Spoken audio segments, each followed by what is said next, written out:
Her name was Odd. The sagas call her Odd the Deep-Minded. She was born around the year 834 in Norway. Her father was Ketil Flatnos, a powerful chieftain in the west. When Harald Fairhair began his campaign to unify Norway under his single rule, many chieftains resisted. They valued their independence. Ketil was one of them. He and his family saw the writing on the wall, and Harold's ambition would not be stopped. So they left. They did not flee as refugees. They sailed west in their own ships, with their own wealth and their own people. They settled in the Scottish Isles, and Odd married Olaf the White, the Viking king of Dublin. They had a son named Thorstein the Red. For a time, they built a new life, a new dynasty, in a new land. But the world was violent and uncertain. Olaf was killed in battle in Ireland. Thorstein the Red grew up and carved out his own kingdom in northern Scotland. He was successful for a while. He conquered large territories, but he too was killed, betrayed by his own people around 880. Odd was in Caithness when she heard of her son's death. She was now a widow and had lost her only child. She had grandchildren to protect. Her power base in Scotland was gone. She could have stayed a diminished figure. She chose not to. She commissioned a ship, a Nar, to be built in secret in the woods. When it was finished, she loaded it with her family, her household, and her loyal followers. She was the captain, she was the leader. She sailed first to Orkney, where she married off one of her granddaughters. Then she went to the Faroe Islands, where another granddaughter was married, but her final destination was a new land she had heard about. A place of open valleys and unclaimed soil, Iceland. She and her followers, about 20 free men plus their families and slaves, arrived on the west coast of Iceland. Odd was the matriarch of the entire expedition. She claimed a huge piece of land for herself, the whole area of the Dale Lands, from the Dogardara River to the Skramelupsa River. It was a vast territory, and she did not keep it for herself. She began to distribute it. She gave land to the men who had sailed with her. She understood that a community needed more than just a leader. It needed free people with their own stake in its success. She did something even more remarkable. She took her slaves, men and women brought from Ireland and Scotland, and she freed them. She did not just set them loose, she gave them land of their own. One, a man named Earp, was given a whole valley. She treated them as founders, not as property. For years, Odd ruled her settlement at her farm, Avam. She was respected by everyone. She was a Christian in a land that was mostly pagan, and she practiced her faith openly, setting up crosses on a hill where she would pray. When she grew old, she organized a great feast for her family and friends.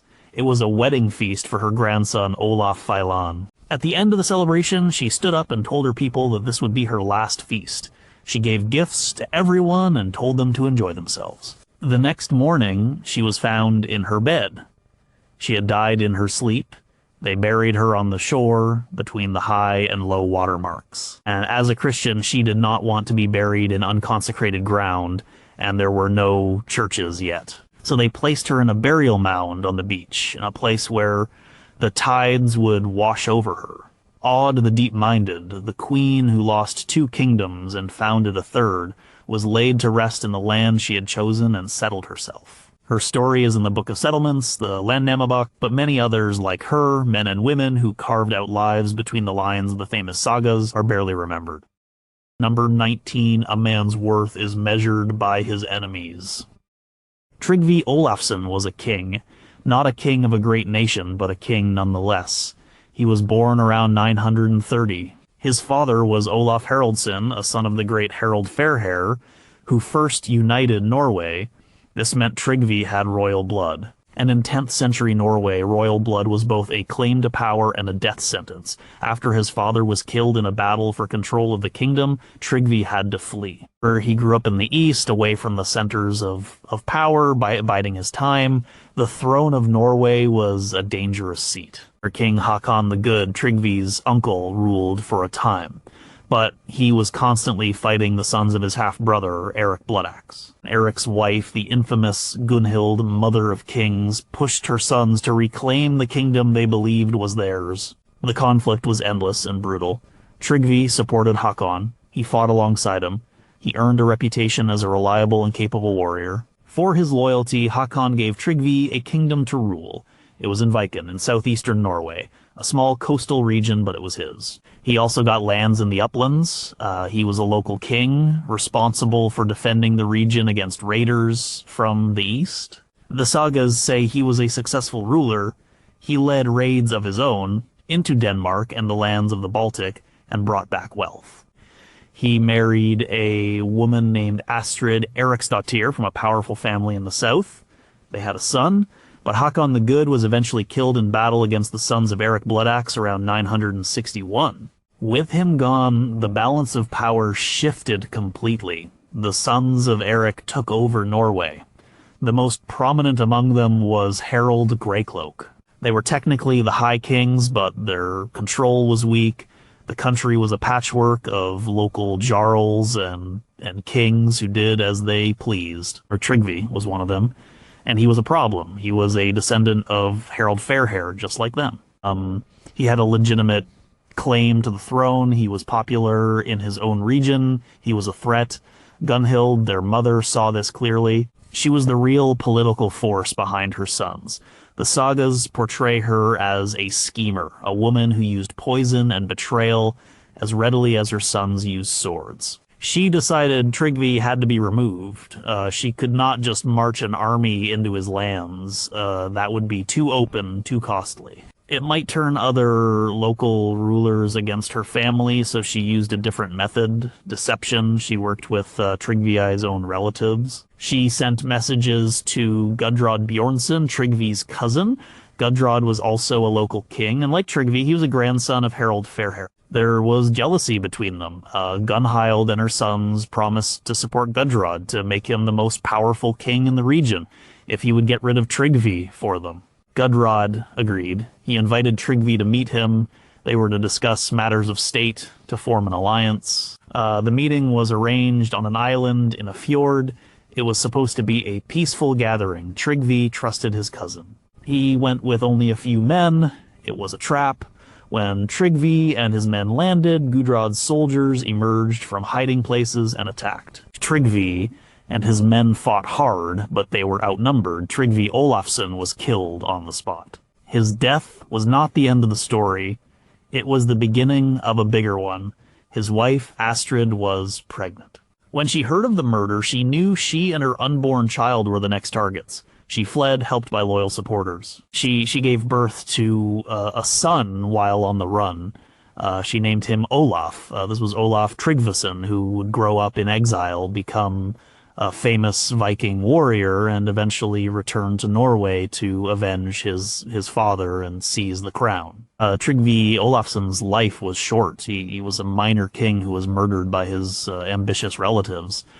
But his death set in motion the events that would bring his famous son to power and change the course of Norwegian history. He is remembered not for his reign, but for his death and the legacy it created.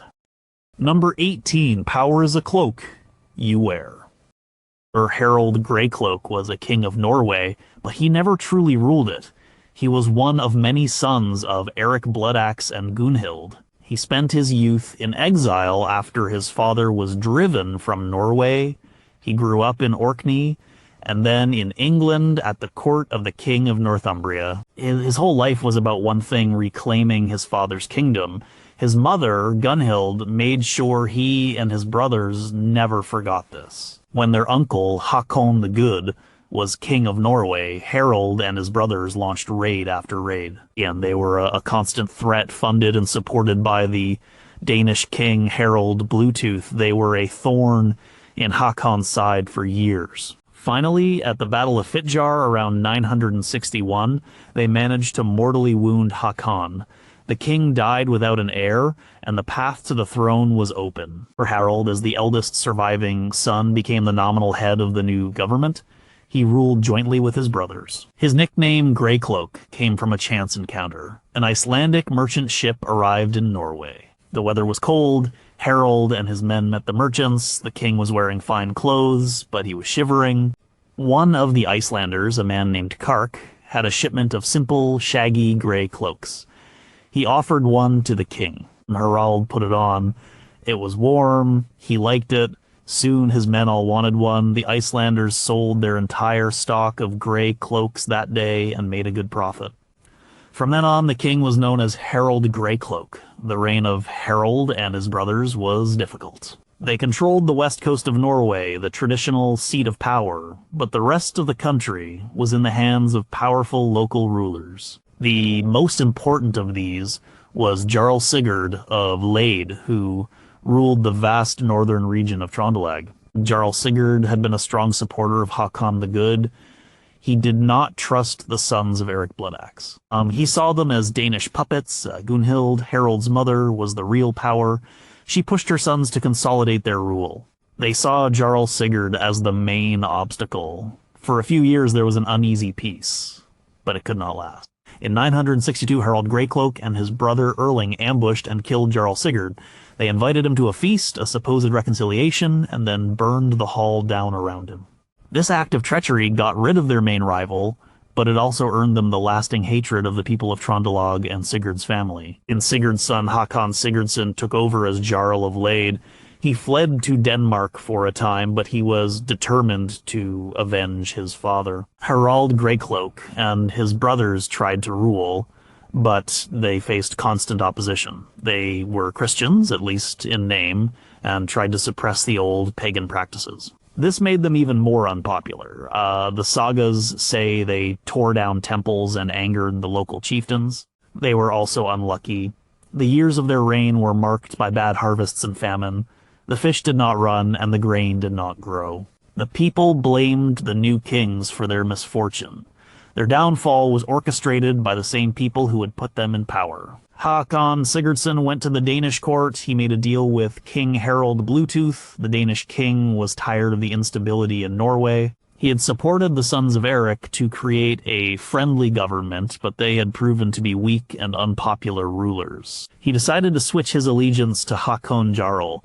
They set a trap for Harald Greycloak. Harald Bluetooth sent a message to his foster son, Harald Greycloak, inviting him to Denmark. He told him he was going to grant him new lands and titles. It was a generous offer, and Greycloak, perhaps desperate for allies and legitimacy, accepted. He sailed to Denmark with only a few ships. He arrived at Hals in the Limfjord around the year 970. It was an ambush. Hakon Jarl was there, waiting with a much larger force. A battle broke out. Harald Greycloak and most of his men were killed. With his death, the rule of the sons of Eric Bloodaxe in Norway was over. His surviving brothers were scattered and hunted down. Hakon Jarl became the de facto ruler of Norway under the nominal overlordship of the Danish king. Harald Greycloak had spent his life fighting for a throne he could never truly hold. He was a king in name, but he was always dependent on others.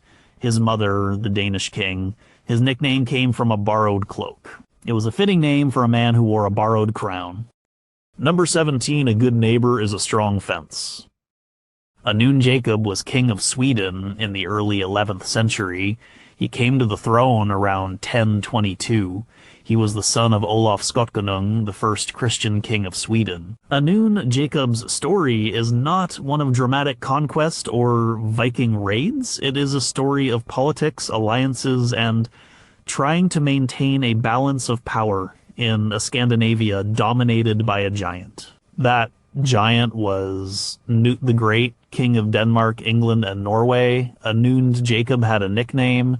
He was called Kolbrana, which means coal burner. The story behind the name says that he had a habit of punishing people who broke the law by burning down their houses. It was a harsh method, but it suggests a king who was serious about enforcing order in his kingdom.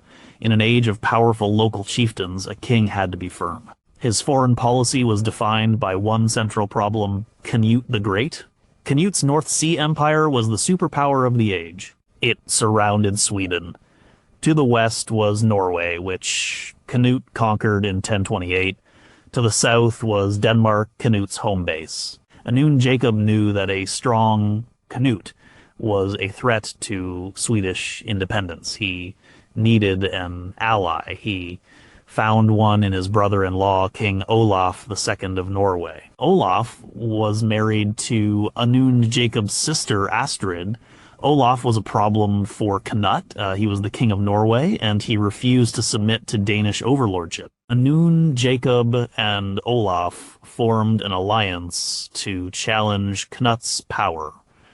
They decided to strike while Knut was busy in England. Around the year 1026, the combined Swedish and Norwegian fleets launched a surprise attack on the Danish coast. They plundered the countryside and waited for Knut to respond. Knut was not a king to be taken lightly. He gathered his own massive fleet, which included some of the best warriors from England and Denmark, led by powerful earls like Ulf Jarl.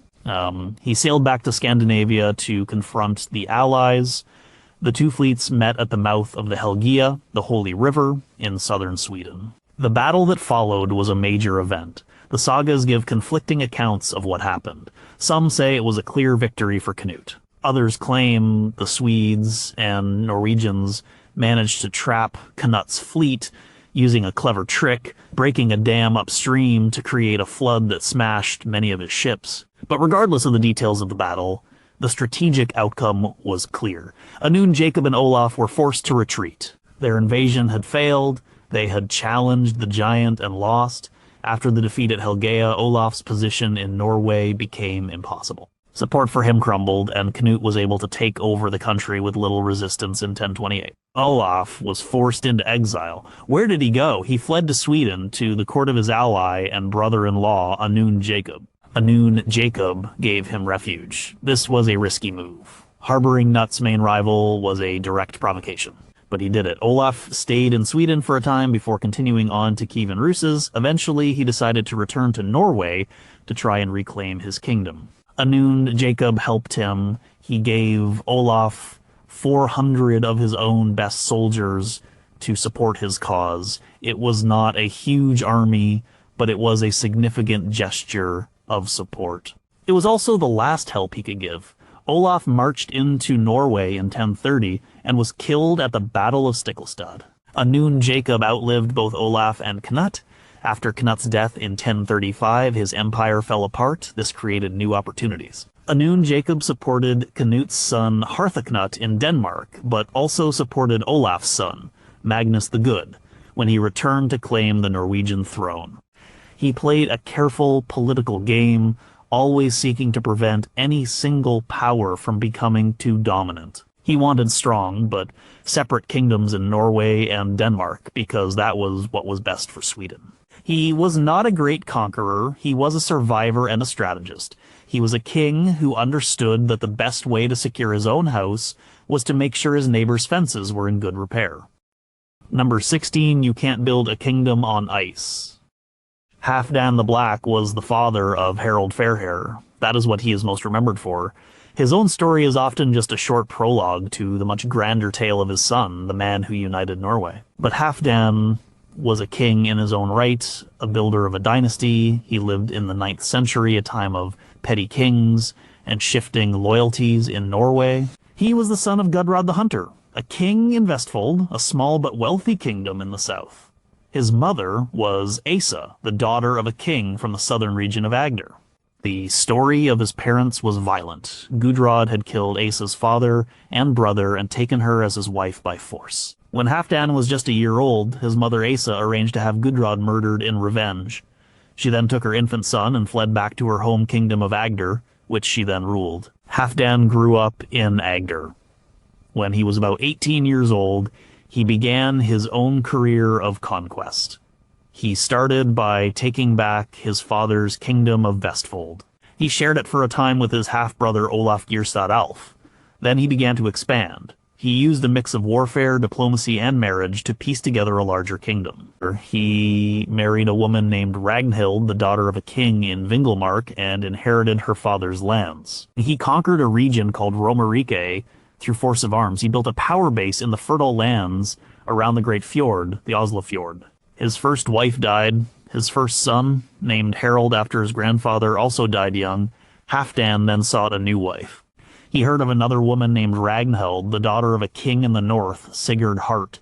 The story in the sagas is dramatic. A berserker had killed Sigurd Hart and kidnapped his daughter Ragnhild. Halfdan heard about this, gathered his men, and rescued her. He then married her. This marriage brought him influence and connections in the inland regions of Norway. It was with this second Ragnhild that he had another son. He also named this son Harold. This was the boy who would become Harold Fairhair. Halfdan the Black was a successful king. He was a unifier, but on a smaller scale than his son. He stitched together a collection of small kingdoms in the southeast of Norway. He was known as a man of law and order. He established laws for his territories and made sure they were followed. He created a stable and prosperous realm which would become the foundation for his son's much larger ambition. His death was strange and sudden. He was about 40 years old. It was late winter. He was returning home after a feast. His route took him across the ice of a lake called Ransjorden. The ice had been weakened. It was springtime and the sun had been shining on the surface. But cattle had also been on the ice, and their manure had melted holes in it. As Halfdan's sleigh and his entourage crossed the lake, the ice gave way.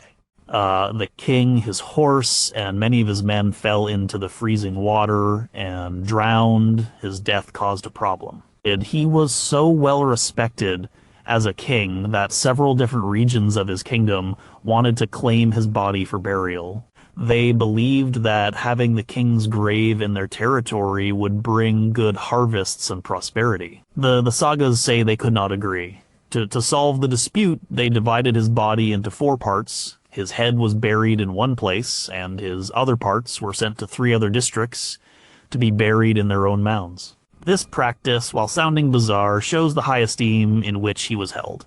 He was a king whose very remains were considered a source of good fortune. He was not just a name in a genealogy, he was a foundational ruler whose work and whose strange death became part of the legend of Norway itself. Number 15 victory is a name you give yourself. Eric was a king of the Swedes in the late 10th century. He is one of the first Swedish kings about whom we have some reasonably reliable, though still sketchy historical information. Before him, the line between myth and reality is very blurry. His story is one of conflict and consolidation. He is known to history as Eric the Victorious. A name like that is not given. It is earned or taken. He ruled originally from the area of Uppsala, the old heartland of the Swedish kingdom. His main rival was his own brother Olaf. For a time they may have ruled together, but conflict broke out. The kingdom was not big enough for both of them. Eric defeated and killed his brother. This victory made him the sole ruler of the Swedes, but it was not the victory that gave him his name. His most famous conflict was with a southern threat. A powerful chieftain from the south of Sweden, Styrbjorn the Strong, challenged him for the throne. Styrbjorn was Eric's own nephew, the son of his dead brother Olaf. Styrbjorn had been driven out of Sweden and had made a name for himself as a great Viking warrior. He became the leader of the Jomsvikings, a legendary brotherhood of elite mercenaries based on the southern coast of the Baltic Sea. Styrbjorn decided it was time to claim his inheritance. He assembled a huge fleet and a formidable army. He also made an alliance with the Danish king Harald Bluetooth. He sailed for Sweden, confident of victory. He landed his army on the banks of the Firis River near Uppsala. He was so sure of himself that he burned his own ships. There would be no retreat. Eric the Victorious gathered his own army, the levy of free farmers and chieftains loyal to him. The 2 forces met on the plains south of Uppsala. The battle, known as the Battle of Fyrisfellir, lasted for 3 days. It was a desperate struggle. The sagas say that on the 3rd day, Eric went to the great pagan temple at Uppsala and made a vow to the god Odin. He promised that if he won, he would give himself to Odin in 10 years' time. After making his vow, he returned to the battle, and he supposedly threw his spear over the heads of the enemy army and shouted, "I give you all to Odin." At that moment, the tide of the battle turned. Styrbjorn the Strong was killed. His Jomsviking army was destroyed. The Danish contingent fled. Eric had won a complete and total victory against a seemingly overwhelming foe. It was this victory that cemented his rule and earned him the name Segersal, the Victorious. After securing his kingdom at home, Eric turned his attention outward. His main rival was now the Danish king, Sweyn Forkbeard, who had succeeded Harold Bluetooth. There was a long period of war between Sweden and Denmark. The sources are unclear, but it seems Eric was successful. He is said to have conquered Denmark for a time, driving Sweyn Forkbeard into exile and ruling in his place. This would have made him one of the most powerful kings in Scandinavia. Eric the Victorious also had a famous wife. He married, or was said to have married, Sigrid the Haughty. She was a powerful and independent woman, possibly the daughter of a chieftain in southern Sweden. Their marriage was stormy. They eventually divorced. Sigrid would later be courted by other kings, with fatal results for some of them. And Eric died around the year 995. The sagas offer two versions of his death. One says he died of a disease in his bed. The other, more dramatic version, claims that he honored his vow to Odin. 10 years after the Battle of Fyrisvellir, his time was up, and the god claimed him. Whatever the truth, he left behind a more unified and powerful Swedish kingdom. He was succeeded by his son Olaf Skotkonung, who would become the first Christian king of Sweden. Eric was the last great pagan warrior king of Uppsala. He secured his kingdom through civil war and defended it against foreign invasion. He gave himself a name that history remembered. Number 14, a claim is only as strong as the arm that holds it. Harold Gill was not supposed to be a king. He arrived in Norway around the year 1127 from Ireland. He was a tall, slim, and friendly man. He claimed to be a son of the great King Magnus Barefoot, who had spent years campaigning in Ireland and the Scottish Isles before being killed there in 1103. Harold Gill said that his mother had an affair with King Magnus. He came to Norway to meet his supposed half-brother, King Sigurd the Crusader. To prove his claim, he offered to undergo an ordeal by fire. This was a common way of letting God decide the truth. Harold walked barefoot over red-hot plowshares. According to the stories, his feet were unharmed. The ordeal was a success. King Sigurd accepted him as his brother. But there was a condition. Harold had to swear an oath that he would not claim the throne of Norway as long as Sigurd or his son Magnus were alive. Harald agreed. He swore the oath. For a few years, things were peaceful. Harald lived at King Sigurd's court. He was popular with the people. He was seen as easygoing and generous, a contrast to the often stern and proud King Sigurd. But in 1130, Sigurd died. His son Magnus became King Magnus IV. As soon as Sigurd was dead, Harold Gill declared that his oath was no longer valid. He had promised not to claim the throne while Sigurd or Magnus was alive. He argued that the oath was made to Sigurd, not to Magnus. It was a flimsy legal argument, but he had powerful supporters who were tired of Magnus's rule. Half the country backed Harold. The other half stayed loyal to Magnus. A civil war began. For 2 years they fought. Harold was not a great military leader. He lost several battles and was forced to flee to Denmark, but he always managed to gather new followers, and he was persistent. In 1135, he returned to Norway with a Danish army and surprised Magnus at the city of Bergen. Magnus was captured. Harold Gill now had his rival in his hands. He could have just killed him, but he chose to do something more brutal. He had Magnus blinded, castrated, and had one of his feet cut off. Then he threw him into a monastery. He wanted to ensure Magnus could never rule or have heirs again. With his rival mutilated and imprisoned, Harold Gill was now the sole king of Norway. But his victory brought him no peace. Just as he had come from the west claiming to be a king's son, another man appeared. This man was Sigurd Slemby. He also claimed to be an illegitimate son of Magnus Barefoot. He came to Harold Gill and demanded to be recognized as his brother and co-ruler. Harold refused. He saw Sigurd Slemby as a threat. He tried to have him arrested. Sigurd escaped and went into hiding. Sigurd Slemby was a ruthless and determined man. He decided that if he could not share the throne, he would take it. In December of 1136, he found out that King Harold was staying in Bergen with one of his mistresses. There were few guards. Sigurd and his men broke into the house during the night and killed Harald Gill in his bed. Though Harald Gill's reign lasted only 6 years, he came to Norway as a penniless adventurer with a wild story. He became king through a combination of luck, popular support, and a willingness to break his oath. But the same violence he used to secure the throne became the instrument of his own death. His story shows how unstable the Norwegian kingdom was in the 12th century. Royal blood was a key to power, but it could be claimed by anyone with a plausible story and enough ambition to fight for it. The civil wars he started would tear Norway apart for nearly a century. For number 13, some men are not made for crowns. Sigurd Slemby was a man who lived in the shadows of power. He was born around the turn of the 12th century, probably in southern Norway. The sagas say he was raised to be a priest. He was educated and clever, but he was also strong, ambitious, and violent. The life of a cleric was not for him. His mother eventually told him a secret. His real father was not the man who raised him. It was King Magnus Barefoot. This revelation changed his life. He was not just Sigurd, the failed priest. He was Sigurd Magnusson, a king's son. He left Norway and traveled the world as a mercenary and a pilgrim.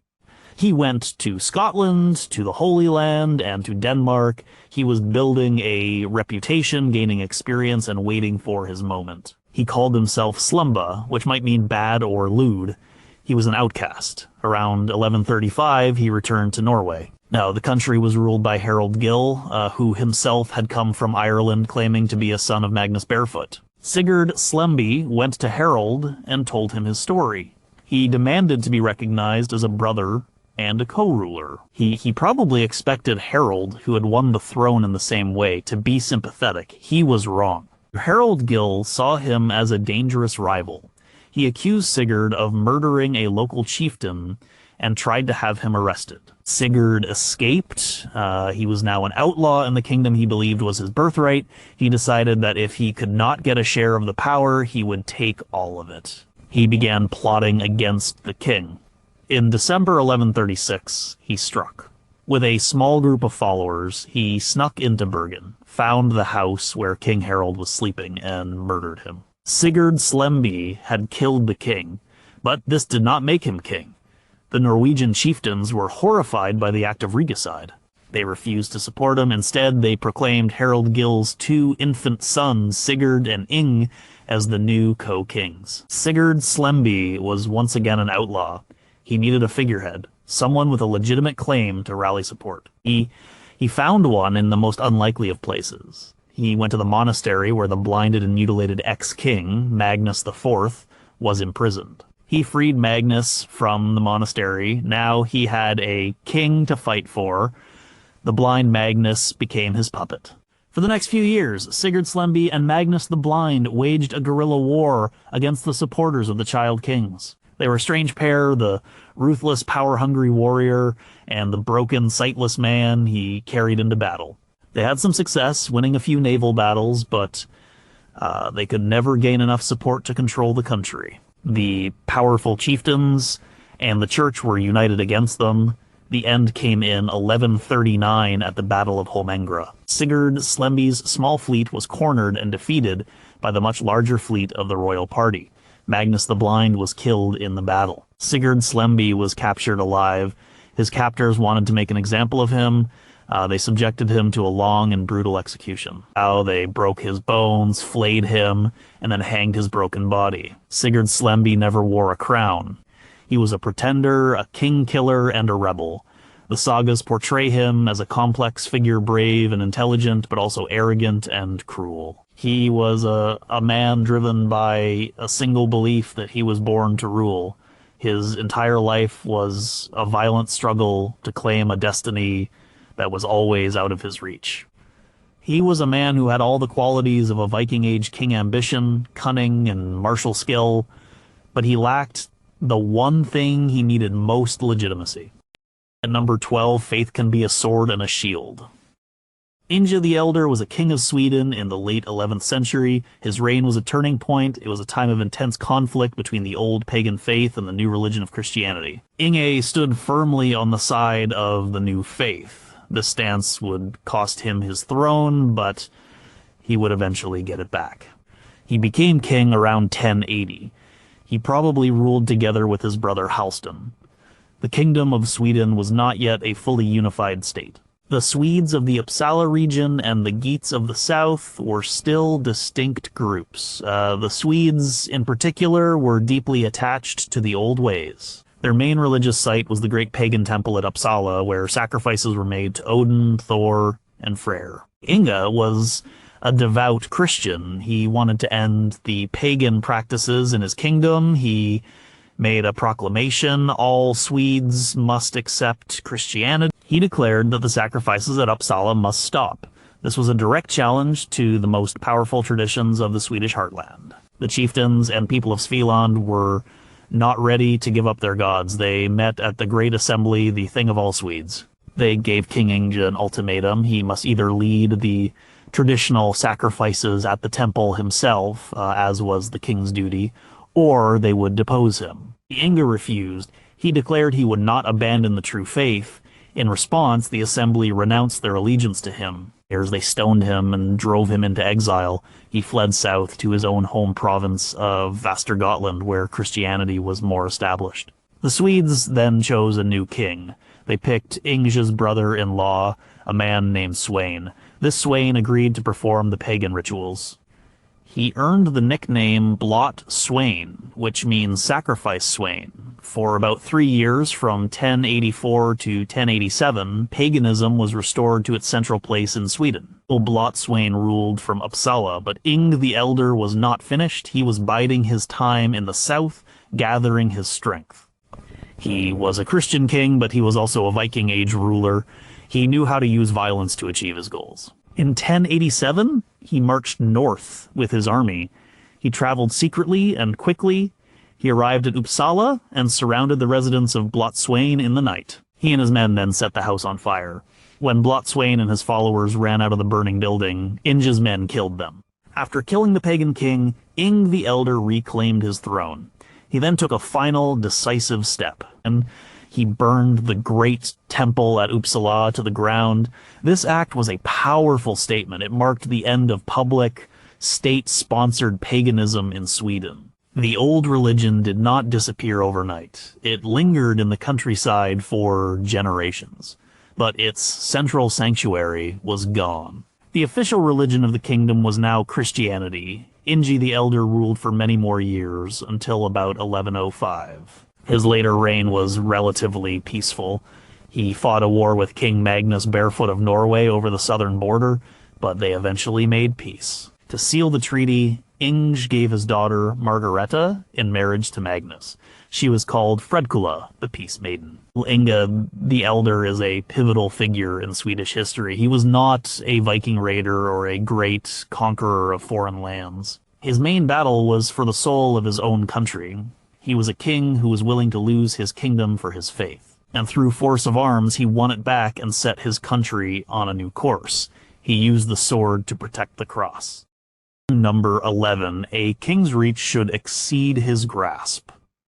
Magnus III of Norway was a king who lived up to the Viking ideal. He was a warrior, a conqueror, and a man who was most at home on his longship. He was born in 1073 and became king in 1093. He earned a nickname that perfectly described him, Barefoot.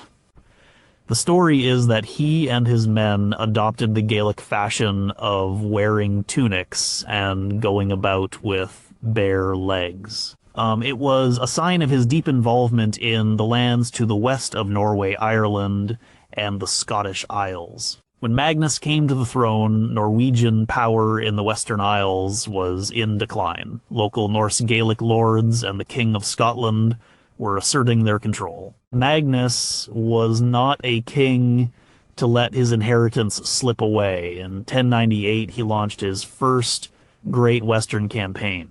He sailed from Norway with a large fleet. He was determined to reestablish Norwegian dominance over the entire region.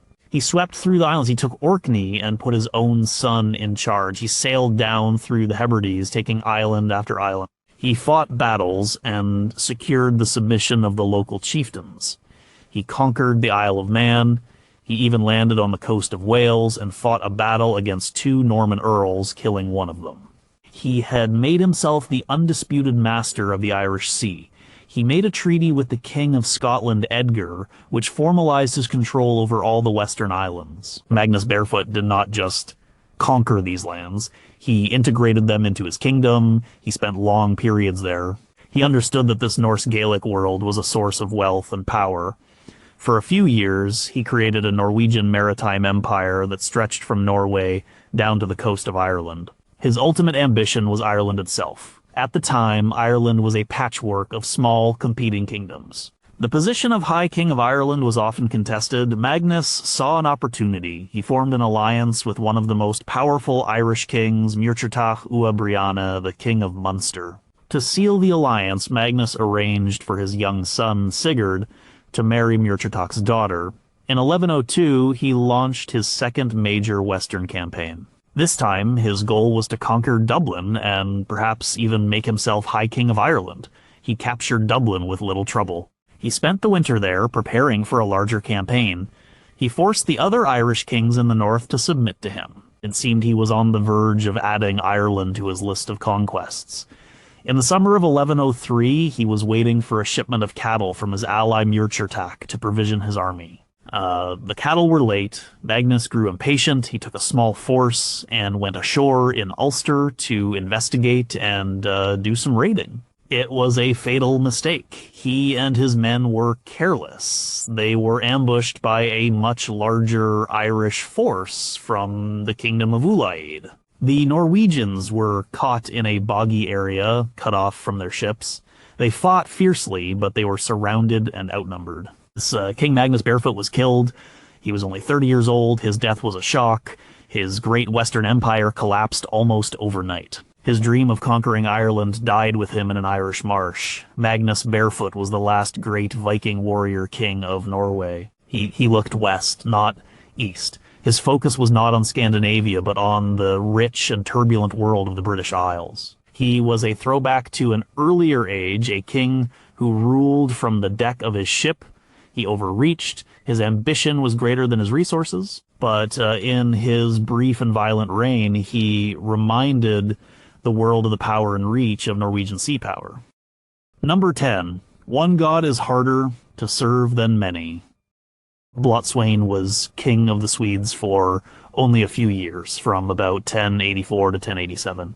His story is short, but it represents a powerful and violent moment of resistance against the tide of history. His real name was probably Sweyn, but he is known by his nickname Blotswain. Blot was the Old Norse word for a pagan sacrifice. He was sacrificed Sweyn, the king who championed the old gods. The king before him was Inge the Elder. Inge was a Christian, and he tried to force his new religion on the whole country. He ordered an end to the pagan sacrifices that were a central part of Swedish culture, especially around the great temple at Uppsala. The Swedes of that region would not accept this.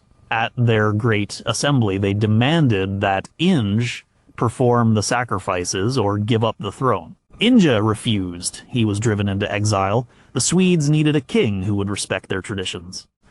They turned to Sweyn. He was Inge's brother-in-law, a man of high rank. He was willing to do what Inge would not. He agreed to lead the blot. The saga says he was led before the assembly, where a horse was brought forth, killed, and its meat prepared for the sacrificial feast. Sweyn ate some of the horse meat. With this act, he became the king of the Swedes. For 3 years, he ruled from the ancient seat of power at Uppsala. During his reign, the old ways were restored. The sacrifices to Odin, Thor, and Freyr continued. He was the leader of a pagan reaction. It was a last stand for the old faith in its most important sanctuary. We know very little about his reign. The sources were written by Christians who portrayed him simply as a backward-looking pagan usurper. But for the people who supported him, he was a defender of their heritage against a foreign and unwelcome faith. His reign was a brief interruption. The Christian king he had replaced, Inge the Elder, had not given up. He had retreated to the more Christianized southern province of Västergotland. There, he gathered his forces. He was waiting for his chance to strike back. In the winter of 1087, Inge made his move. He marched his army north. He moved with speed and secrecy. He arrived at Uppsala and took Sweyn completely by surprise. Inge and his men surrounded the king's residence in the night. They did not lay siege or offer battle. They simply set the buildings on fire. Sweyn was trapped. As he and his followers tried to escape the flames, they were cut down by Inge's soldiers. The pagan king was killed on the spot. With his death, the organized pagan resistance collapsed. Inge the Elder took the throne again. He then destroyed the temple at Uppsala. Sweyn's story is a dramatic footnote in the Christianization of Scandinavia. He was not just a king, he was a symbol of a dying world. He made a choice to stand with the old gods against the new one. For a short time, he was successful. He ruled as a pagan king in the last great pagan stronghold, but he was on the wrong side of a powerful historical shift. His fiery death marked the end of an era. He was the last king in Scandinavia to owe his crown to the old gods. Number 9, a woman's memory can build a nation.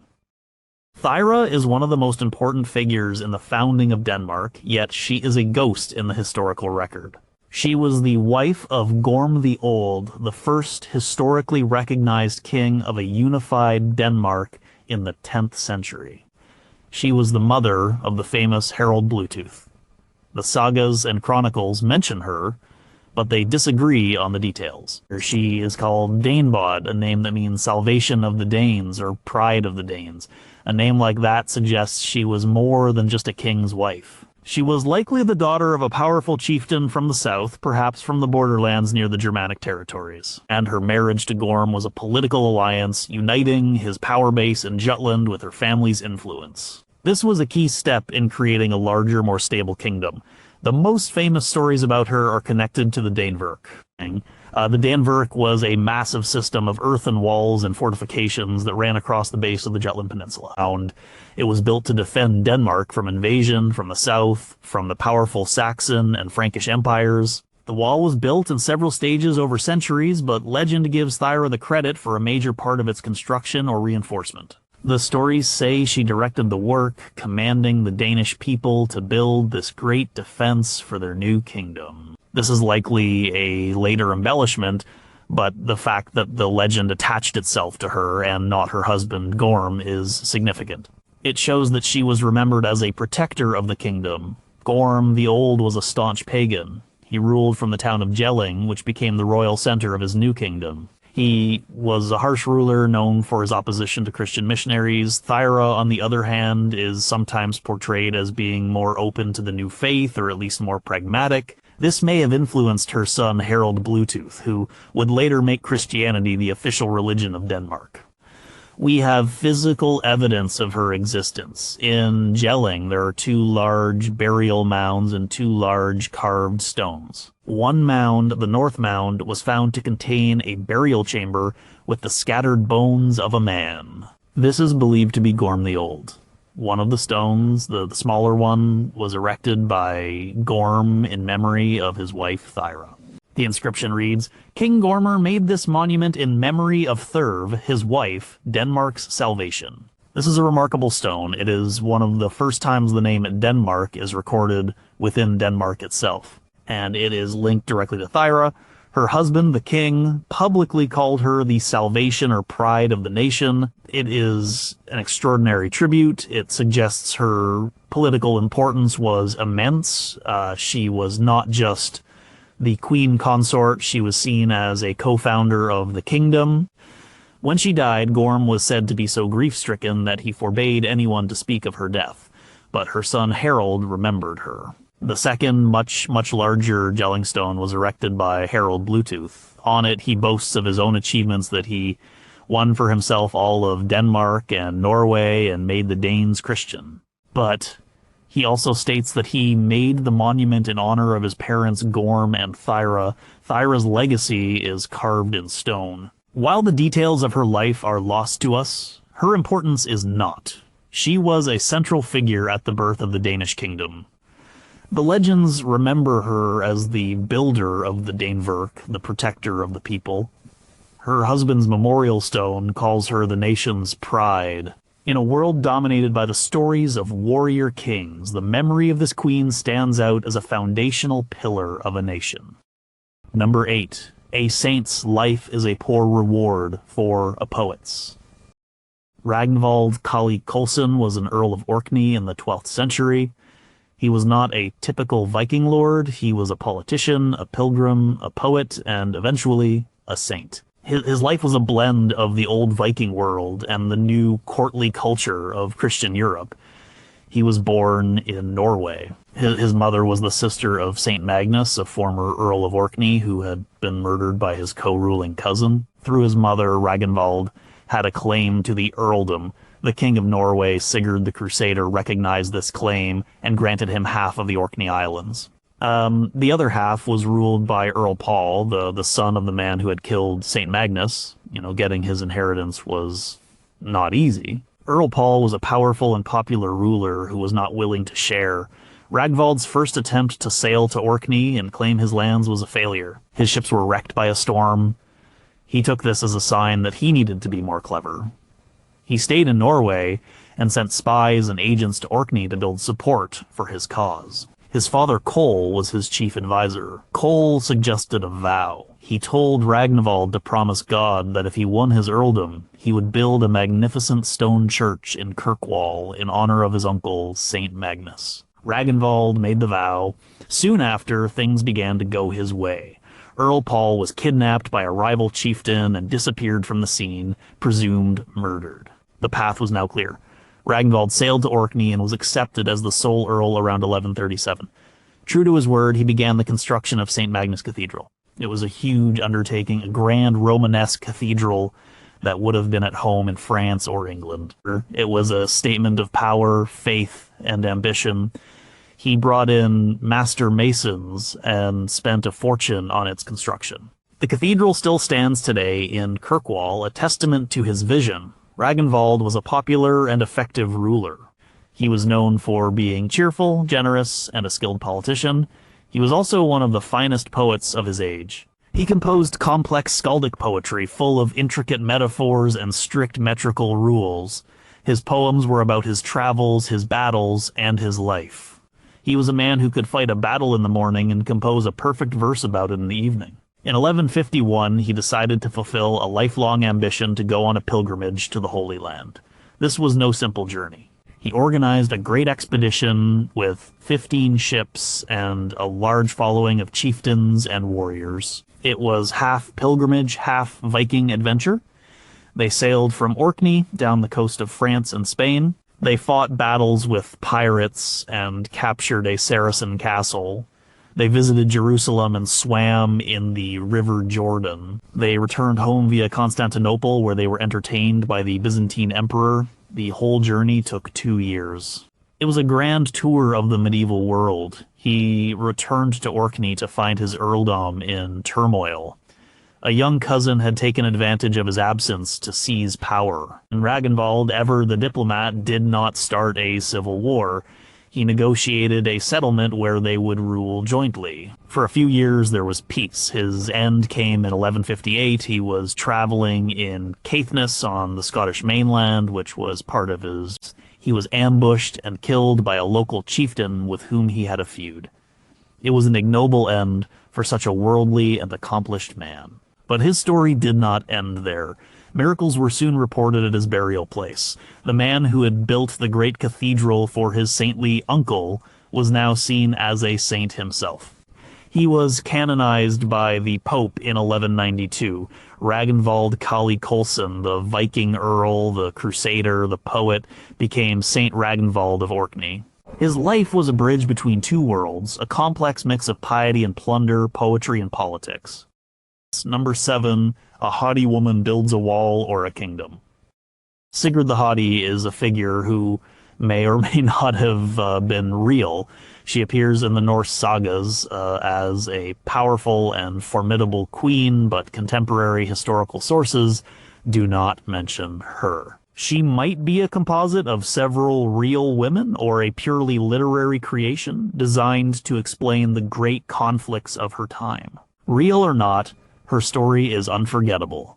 She was said to be the daughter of a powerful Swedish chieftain. She first appears as the wife of Eric the Victorious, King of Sweden. Their marriage was a stormy one. Sigrid was proud and independent, and she clashed with the equally strong-willed Eric. They eventually divorced. Eric kept their son, Olaf, who would later become king. Sigrid was given large estates and lived as a wealthy and powerful widow. She was a very attractive match for any ambitious ruler. Several kings came to court her. One of them was a minor king named Harald Grensky, the father of the future Saint Olaf of Norway. He came to propose marriage. At the same time, another suitor arrived, a king from the Kievan Russes. Sigrid entertained them both. But she had no intention of marrying either of them. She saw them as petty kings, not worthy of her. One night, after a great feast, she had the hall where they were sleeping set on fire. Both kings and their retinues were burned alive. The saga says she did this to teach other minor kings not to bother her. This act earned her the name the Haughty. A more serious suitor was Olaf Tryggvason, the charismatic new king of Norway. He was a zealous Christian convert. He proposed marriage to Sigrid. A union between them would have created a powerful alliance. Sigrid was willing to consider it. They met to discuss the terms. Everything was going well until Olaf made one final demand. Sigrid must be baptized and accept Christianity. Sigrid refused. She told him, "I will not part from the faith which I have held, and my forefathers before me." She said he could believe in whatever god he liked. Olaf became enraged. He struck her in the face with his glove and shouted, "Why should I care to have you, a heathen bitch?" The meeting was over. Sigrid calmly told him, "This may someday be your death." She did not forget the insult. She sought a husband who could challenge Olaf Tryggvason. She found one in Sweyn Forkbeard, the king of Denmark. Sweyn was Olaf's bitter enemy. Sigrid married Sweyn and became the queen of Denmark. She used her influence to constantly push her new husband towards war with Norway. She formed a powerful coalition against Olaf. She brought her husband Sweyn together with her son from her first marriage, Olaf Skotkonung of Sweden, and a powerful Norwegian earl who had been driven into exile by Olaf Tryggvason. Their combined forces cornered Olaf Tryggvason and his fleet at the Battle of Svolder in the year 1000. It was one of the most famous naval battles of the Viking Age. Olaf was hopelessly outnumbered. His fleet was destroyed ship by ship. In the end, seeing all was lost, Olaf Tryggvason leaped from his flagship, the Long Serpent, into the sea and was never seen again. Sigrid the Haughty had her revenge. The woman who was publicly insulted had orchestrated the downfall of the most powerful king in Norway. After the battle, Norway was divided between the victors. Whether she was a real person or a literary invention, her story serves a purpose. It personifies the forces that brought about the fall of Olaf Tryggvason, the resistance of the old pagan ways, represented by Sigrid's refusal to convert, and the political rivalries of the Scandinavian kingdoms. She is the proud, vengeful woman whose wounded pride changed the map of the North. Number 6, a good king's work can be undone in a day. Hakon the Good was a king of Norway who tried to change his country, but his country was not ready for the change he wanted. He was the youngest son of Harald Fairhair. While his many older half-brothers fought for power in Norway, Hakon was sent away for his own safety. He was raised in England, at the court of King Athelstan. This was a Christian court, and Hakon was raised as a Christian. His brother Eric Bloodaxe became king of Norway after their father died. Eric was a brutal and unpopular ruler. The Norwegian chieftains grew tired of his tyranny. They sent a message to England inviting the young Hakon to come and be their king. Hakon returned to Norway around 934. He promised to restore the old rights and properties that his father and brother had taken from the landowners. With the support of the powerful chieftains, he easily drove Eric Bloodaxe into exile. Hakon became King Hakon I of Norway, and he was known as the Good because he was a just and popular ruler. He reformed the legal system and organized the defense of the country. He created a system called the Lidang, a naval levy that required every district along the coast to provide a certain number of ships and men for the king's fleet in times of war. This created a strong national defense force. For many years, his reign was peaceful and prosperous. But Haakon had a secret ambition. He wanted to bring his own faith, Christianity, to his people. He began quietly. He brought a bishop and some priests from England. He built a few small churches. He observed Christian holidays himself and tried to persuade his close friends to convert. His first major public attempt to introduce the new religion was at a great pagan festival in Trondelag, the heartland of the old faith. The chieftains expected the king to lead the sacrifices, as was tradition. Haakon refused to eat the sacrificial horse meat. He made the sign of the cross over his drinking horn instead of the sign of Thor's hammer. The chieftains were angry. They nearly forced him to participate in the pagan rites. A compromise was reached, but the incident showed Haakon how deeply attached his people were to their gods. He tried again at a different festival. This time, the chieftains came armed. They gave him an ultimatum: either perform the sacrifices or face rebellion. They forced him to drink some of the broth from the sacrificial horse meat cauldron and to participate in the toasts to the old gods. Haakon realized he could not convert his country by decree. He could be their king, or he could be a Christian missionary, but he could not be both. He abandoned his efforts to convert Norway. While he was dealing with religious strife at home, a threat was growing abroad. The sons of his exiled brother, Eric Bloodaxe, were determined to reclaim their father's kingdom. Supported by the Danish king, they launched a series of invasions of Norway. Haakon, a skilled military commander, defeated them time and time again.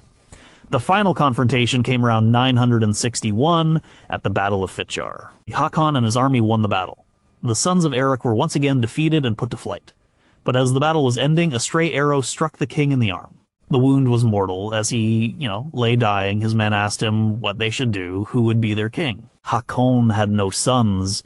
He told them that if he died, they should accept the sons of Eric as their kings.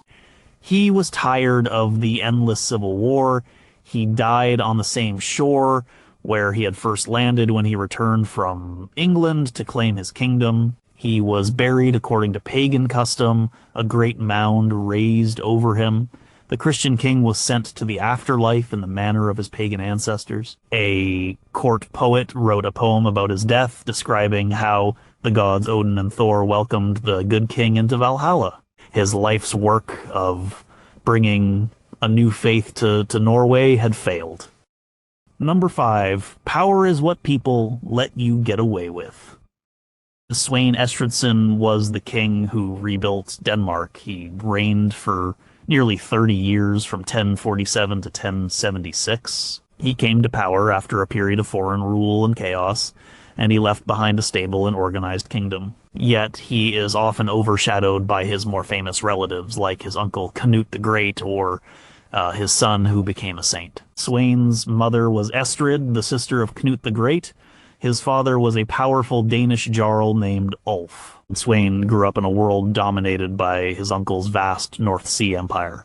When Knut died, that empire began to crumble. Norway broke away under its own king, Magnus the Good. Magnus then conquered Denmark. For a time, it seemed Denmark would become just a province of Norway. Svein refused to accept this. He led the Danish resistance against King Magnus. He was not a particularly brilliant general.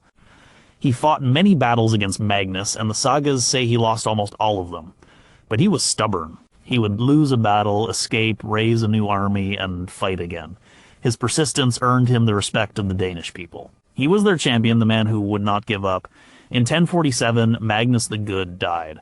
On his deathbed, he supposedly declared that his kingdom should be divided. His uncle, Harald Hardrada, would be king of Norway, and his rival, Svein Estridsson, would be king of Denmark. Svein finally had the throne, but his troubles were not over. Harald Hardrada of Norway did not accept the division. He believed he should rule Denmark as well.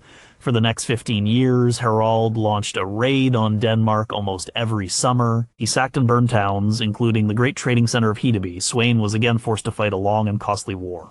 He still was not a great military leader, but he was a survivor. He held on. The war finally ended in 1064. The two kings were exhausted. They made a peace treaty, recognizing each other's kingdoms. 2 years later, Harald Hardrada was killed in England at the Battle of Stamford Bridge. The threat from Norway was over. For the first time, Sweyn Estridsson was the secure and undisputed king of Denmark. Now he could focus on building his kingdom. He had seen the power and wealth of his uncle Knut's empire. He understood that the future lay not in Viking raiding, but in building a strong European-style Christian monarchy. His greatest achievement was the reform of the Danish church. When he came to the throne, the church in Denmark was disorganized and under the control of German archbishops. Sweyn wanted a Danish church independent of Germany. He worked closely with the Pope. He divided Denmark into a number of dioceses, each with its own bishop. He encouraged the building of stone churches to replace the old wooden ones. He brought in learned men from other countries. By the end of his reign, Denmark had a well-organized national church, loyal to the Danish king. He was also a great source of history. The chronicler Adam of Bremen visited Sweyn's court. The king, who was a great storyteller, told Adam the history of the Danish kings and the events of his own lifetime. Much of what we know about this period comes from what King Sweyn told Adam. He even tried one last great Viking-style adventure. In 1069, he sent a large fleet to England to challenge William the Conqueror. The Danes captured the city of York, but the expedition ultimately failed. It was the last major Danish invasion of England. Sweyn realized that the future was in Denmark, not abroad. Sweyn Estridsson was a complex man. He was a warrior who lost most of his battles, but won the war for his country's independence. He was a king with many illegitimate children by many different women, but he was also a pious ruler who built the foundations of the Danish church. He was the bridge between the Viking Age and the Danish Middle Ages. Number 4, a woman's power is the sons she raises. Gunhild, Mother of Kings, was one of the most powerful and feared women of the Viking Age. The Icelandic sagas paint her as a sorceress, a manipulator, and a woman whose ambition was as sharp as any sword. She was the wife of King Eric Bloodaxe of Norway, but she was much more than a queen consort. She was a political player in her own right. Her origins are a mystery. The Norwegian sources say she was the daughter of a Danish king. The Icelandic sagas, which are generally hostile to her, give her a more sinister background. They claim she was found in Finland, living with 2 powerful wizards who taught her magic. The Norwegian prince, Eric, found her there, killed the wizards, and took the beautiful and clever Gunhild back to Norway as his wife. She and Eric were a formidable team. When Eric's father, Harald Fairhair, grew old, Eric began to eliminate his many half-brothers to clear his own path to the throne. Gunhild was said to be the driving force behind these killings. When Eric became king, their rule was so harsh and tyrannical that the Norwegian chieftains drove them out of the country after only a few years. They were replaced by Eric's younger, more popular brother, Hakon the Good. Eric and Gunhild went into exile. They ruled for a time as the Viking king and queen of Northumbria and northern England, but their position was unstable. And Eric was eventually killed in battle.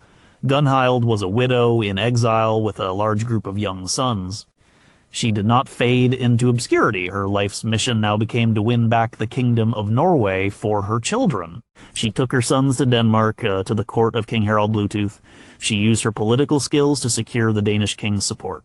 For years, she orchestrated a campaign of raids and invasions against King Hakon in Norway. Her sons, led by the eldest, Harald Greycloak, were the soldiers, but Gunhild was the general, the strategist. They were finally successful. At the Battle of Fitjar around 961, King Hakon was killed. Gunhild returned to Norway in triumph. Her sons were now the kings of Norway, but she was the real power behind the throne. She was known as Gunhild, Mother of Kings. Her rule through her sons was as ruthless as her husband's had been. She saw enemies everywhere. Her main rivals were the powerful local rulers who had supported the previous king. The most important of these was Jarl Sigurd of Lade. Gunhild and her sons had him murdered, ambushed, and burned inside a hall during a feast. This act of treachery secured their power in the short term, but it created a blood feud that would eventually destroy them. The sagas are full of stories of her cruelty and cunning. She is accused of using poison to eliminate her rivals and of using her supposed magical powers to bring famine and misfortune upon the land. The people of Norway hated her. Her downfall came at the hands of the man whose father she had murdered, Hakon Sigurdsson, the new Jarl of Lade. He made an alliance with Gunhild's old supporter, King Harald Bluetooth of Denmark. The Danish king had grown tired of Gunhild and her sons. They were proving to be unreliable allies. Together, they lured her son, King Harald Greycloak, to Denmark and killed him in an ambush. With the death of her most powerful son, Gunhild's power in Norway collapsed. She was forced to flee into exile once more, this time for good. She is said to have died in Orkney. Her life was a relentless pursuit of power for her husband, for her sons, and for herself. The sagas may have exaggerated her wickedness, but they captured the essence of her character, a woman of iron will who played the deadly game of Viking Age politics as skillfully and as ruthlessly as any man. Number 3, a kingdom in the sea is built on water. Godred Crovan was a king from nowhere who built a kingdom that lasted for 2 centuries. He was a Norse Gaelic adventurer, likely from the Hebrides or the Isle of Man. He appears in history in the year 1066. He was a survivor of the disastrous Norwegian invasion of England, one of the few to escape with his life after the Norwegian defeat at the Battle of Stamford Bridge. After that failure, he made his way to the Isle of Man. The Isle of Man was a key strategic location in the Irish Sea. It was a crossroads for trade and raiding between Ireland, Scotland, England, and Norway. At the time, it was part of a larger kingdom that included Dublin, ruled by a Norse Gaelic dynasty. And Godred saw an opportunity. He was an outsider, but he was ambitious. He gathered followers and attempted to conquer the island. His first 2 attempts failed. He was driven off by the local rulers, but he did not give up. In 1079, he tried for a 3rd time. He landed at night with a large force. He hid 300 of his men in a forest near the place where he knew the Manx army would gather. The next morning, the battle began. The 2 armies were evenly matched. At a crucial moment, Godred's hidden soldiers burst from the forest and attacked the Manx army from the rear. The Manx forces were thrown into confusion and broke. Godred won a decisive victory. He was now the master of the Isle of Man. He was a ruthless conqueror. He told his army they could plunder the island, but he declared that the southern part of the island was for his own men to settle. He divided the land among his followers. He established a new dynasty, the Crovan dynasty, which would rule the Isle of Man and the Hebrides for nearly 200 years. But his ambition was not limited to one small island. He looked across the sea to the wealthy city of Dublin. Well, Dublin was the most important Viking city in Ireland. In 1091, Godred conquered it. He was now king of Dublin and the Isles. He had created a powerful maritime kingdom that controlled the major sea lanes of the region. He was so powerful that the Irish annals say he brought the Gaels of Ireland under his rule, so that no one dared build a ship or a boat without his permission. This was an exaggeration, but it shows how much the Irish feared his sea power. He is remembered in Manx legend as King Ori, a great founding figure and lawgiver. He created a stable and prosperous kingdom, but his power base was always fragile. It was a kingdom of islands, held together by a strong fleet and a strong ruler. When the ruler was gone, the kingdom was vulnerable. Godred Crovan died in 1095 on the island of Islay in the Hebrides. The cause of his death was a plague that was sweeping through Europe. As soon as he was dead, his kingdom began to fall apart. The men of Dublin rose up and drove out his sons. A civil war broke out on the Isle of Man.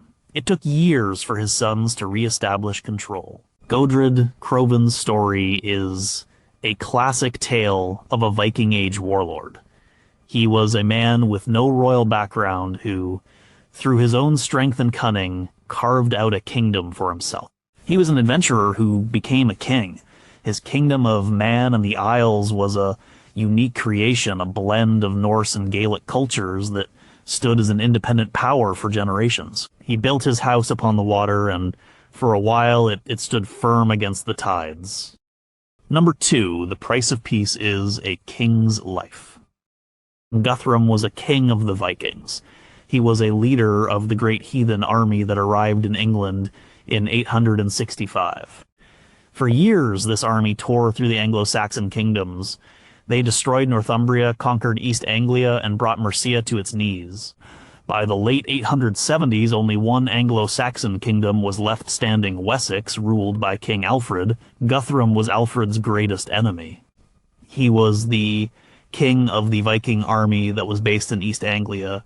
He was a clever and ruthless strategist. In the winter of 878, he launched a surprise attack on Alfred's royal residence at Chippenham. It was during the Christmas season, a time of truce. The attack was completely unexpected. Alfred and a few followers barely escaped with their lives. They fled into the marshes of Somerset. For a few months, it seemed that the last Anglo-Saxon kingdom had fallen. Guthrum was the master of England. But Alfred was not defeated. He gathered a new army from the shires that remained loyal to him.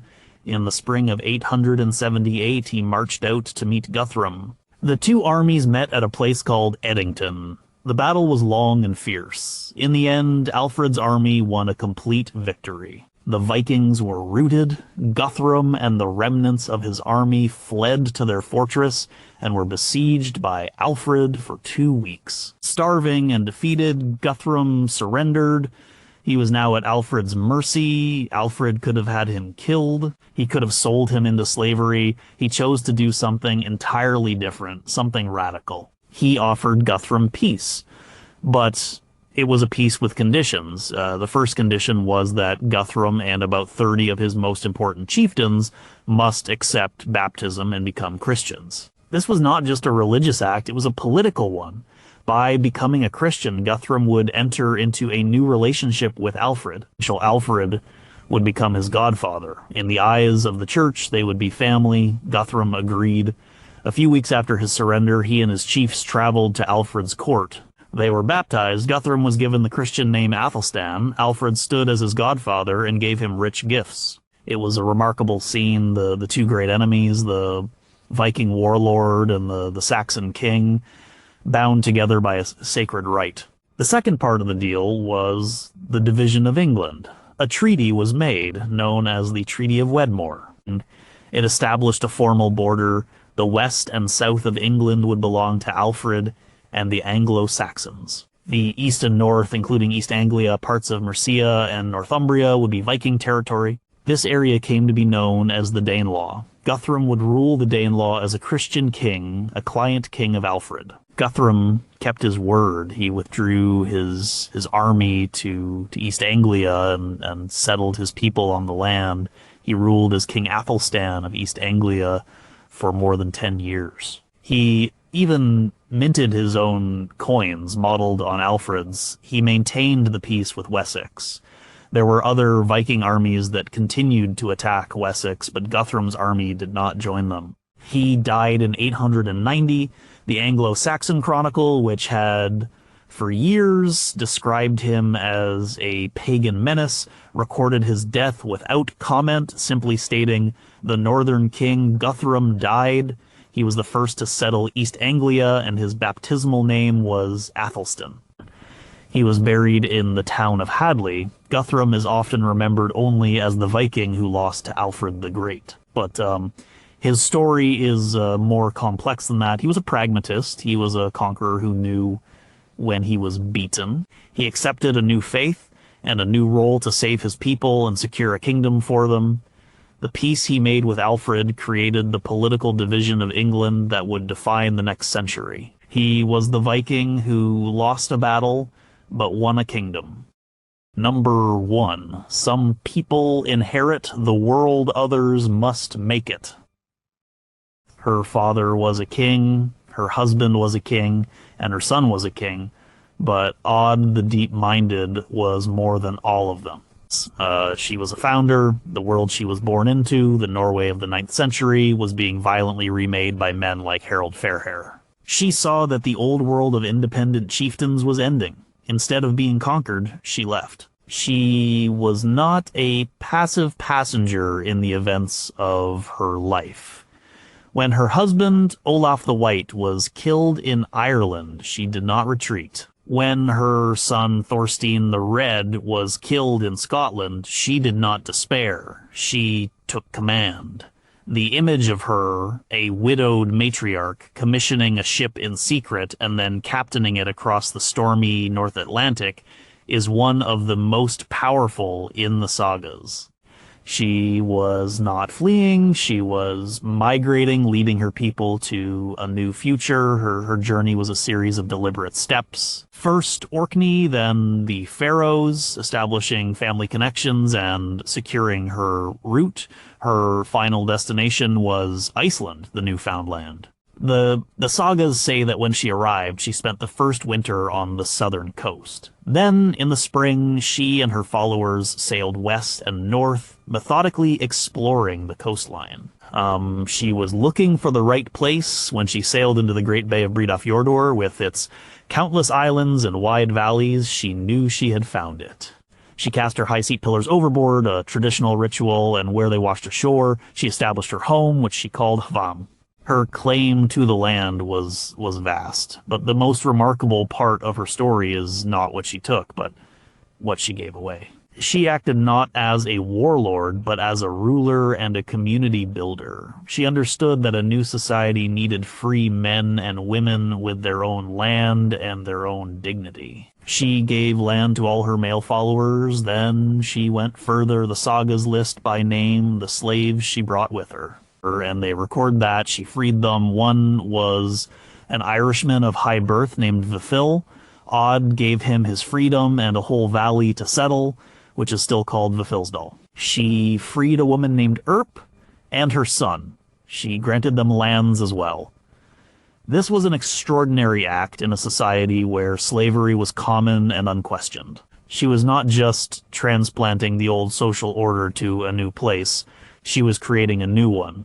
Odd the Deep-Minded was a Christian. In a largely pagan Iceland, she practiced her faith openly. The sagas say she set up crosses on a small hill near her farm, Crossholer, where she would go to pray. She was a woman of great authority. The Book of Settlements describes how other settlers would come to her for advice. Her wisdom was as important as her wealth and lineage.